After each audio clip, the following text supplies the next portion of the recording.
Hey everybody, so just making a quick video for anybody that might stumble across this. I'm working on the brakes on my 1976 co-op tractor, which is actually a Volvo BM650 non-turbo. This will be the same for the BF series with the turbo. This is the brake assembly. You've got a ball and ramp system.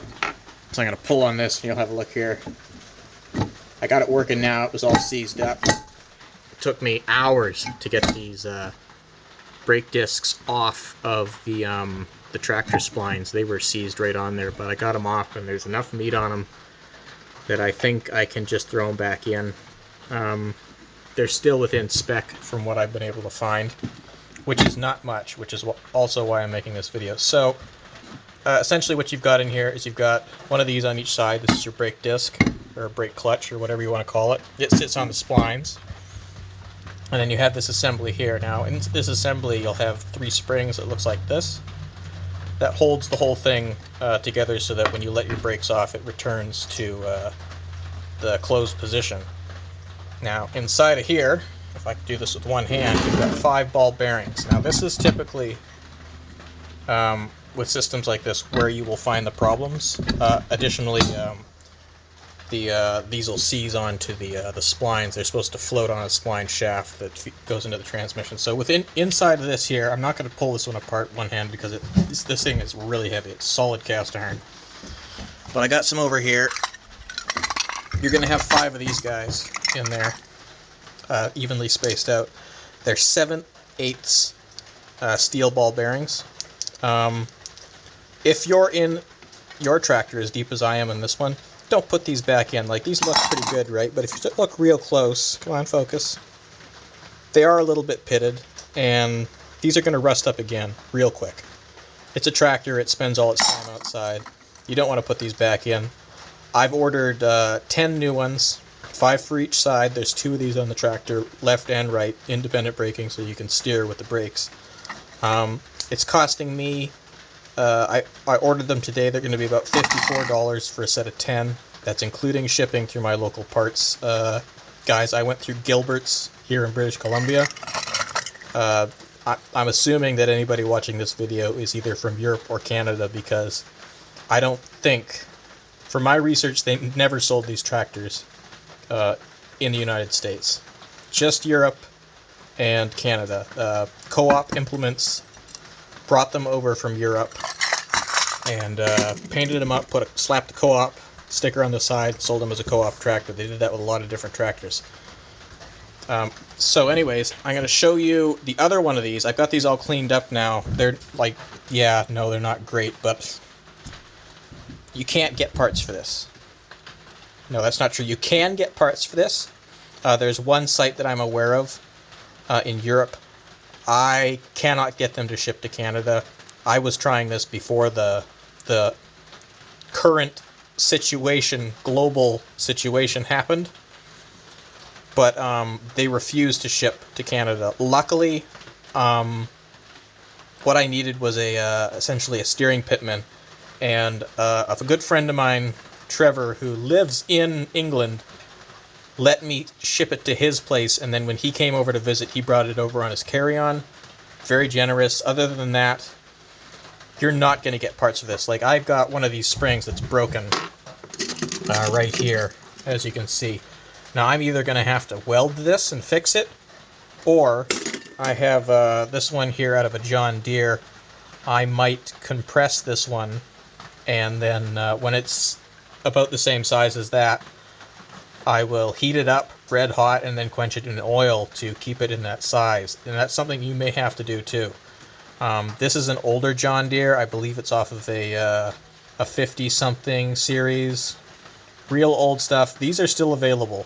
You can buy these on eBay or, you know, from your local Deere dealer. There's lots of places you can get these. They are still available. This is an old one I got off of a friend of mine that's what he does, is he fixes old Deere tractors and stuff. So anyways, the inside of this assembly here, sorry for the lighting, standing right in it. So this is your assembly. And what happens is it rides on the balls and ramps, and as it does that, it spreads open. And when it spreads open, it presses on the surface. There's one of these on the tractor side and one of these on the housing side. It opens up and your pads press against these surfaces. That's where your stopping power comes from. But inside of here, you have these little ramps. This is where your 7/8 balls sit. And what they do is when you pull this, you press the brakes, it pulls this, and what that does is it rides these two assemblies against each other, and as you can see, it goes up this little ramp. These things are going to be full of crap.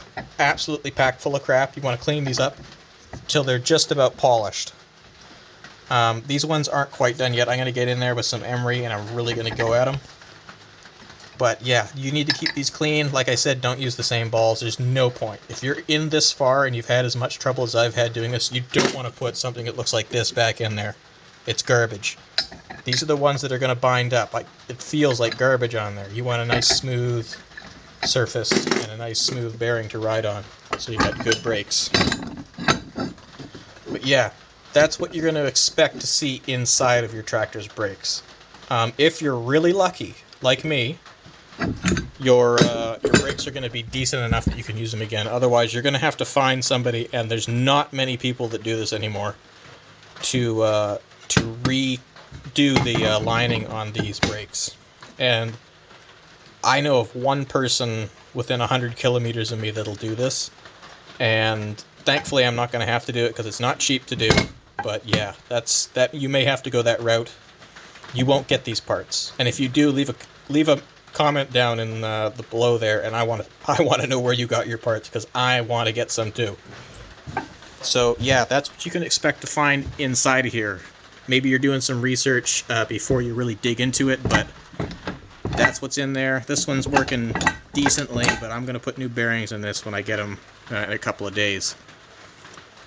But yeah, you need this all cleaned up. If you've got a sandblasting cabinet, all the better. Free up all your pins and stuff like that. Just make sure there's no oil, no grease.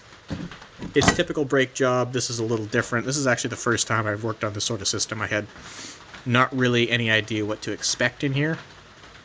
My plan was, should the brakes be completely pooched, I was going to get some Chevy Blazer, like 90 Blazer rotors, and make a piece to fit discs on either side and use calipers and juice brakes. But looks like we don't have to go that route, thankfully. A lot less work. All I had to do was clean these up. One other thing, if you're into this, these are old. There is asbestos in these. You have to wear a mask. Get yourself a nice mask. Organic filters, same kind of stuff you would use for painting. Get one of these. Use it. Very, very important. You don't want to be breathing this stuff. And if you can manage it, a vacuum with a HEPA filter, go in while you're in there, so it's sucking up the dust and stuff like that, because that dust will settle around your shop. It'll settle on things, in things, and you don't want to stir that up and get it in your lungs later. You need to be careful with this. It's not a joke. Asbestos is bad shit. Don't fuck around with asbestos. Anyways, thanks for watching the video. I really hope that this helps somebody. If you need help with this tractor, I can't speak to any other, but this is a Volvo BM650 non-turbo, but it'll be the same for the turbo model. As far as I'm aware, they use the exact same braking system. It's just a different manifold setup on this exact same tractor. So yeah, good luck. If you have questions, leave one below.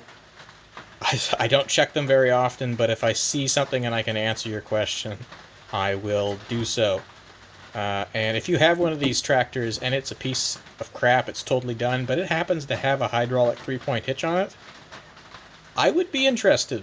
I would pay good money for a working 3-point hitch for one of these tractors. They are an external unit. These do not have an internal 3-point hitch. They came with that as an option. Mine has the tow bar. I'd prefer a 3-point hitch. So if you have one, or you know of where one is, leave a message in the comments, or you can message me through my email address tied to my channel. Anyways, again, if you're watching this, you're probably thinking about doing this job. So best of luck to you, and be as safe as possible with the asbestos dust and what have you. Anyways, again, good luck, and leave your questions below. Till next time, stay safe.